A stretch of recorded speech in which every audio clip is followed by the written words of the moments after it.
What's up guys? Ako nga pala si Jay Delito naman Masina. Nakatira ko sa bahay ni nanay at tatay. Sila ay kami pamilya. Ngayon nga pala guys, ay tuturuan ko kayo kung paano magkaroon ng CP sa larong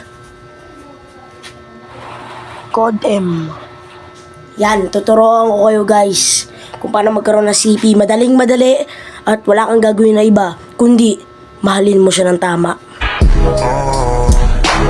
Kaso iba ang kanyang pinili. Aray ko! Kahit iiwan! Turuan ko na kayo. Siyempre, unang-una nating step ay pumunta kayo sa Call of Duty ninyo.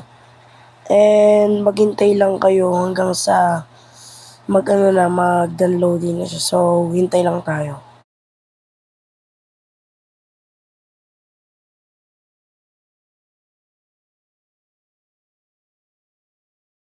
A few moments later.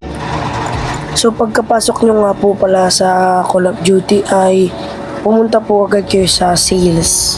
So, sa gilid lang yan, papakita ko. Yan po.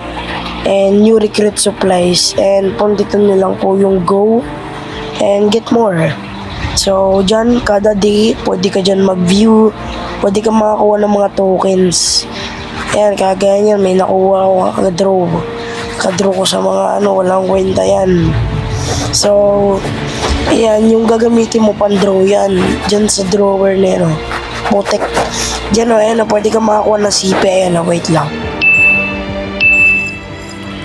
Kagaya nga po niyan, nakakuha po ko ng 20 CP. So, yung CP ko 24 na. So, skip na natin to. Then, pagkatapos po, pumunta po kayo sa shop and mag-draw po kayo ng kahit ano yung gusto. Or marami naman ayan po, kagaya nga po niyan, kamalasan. Pag nagdi-draw ako, puro kamalasan yung natatanggap ko. So, appreciated naman po ko na-appreciate ko naman po kasi laro lang naman po yan, hindi po naman po totoo yan. So, yun lang po. Maraming salamat po. Ay! So yun nga guys, tapos na tayo. Naturo ko na sa inyo. Babush! Subscribe!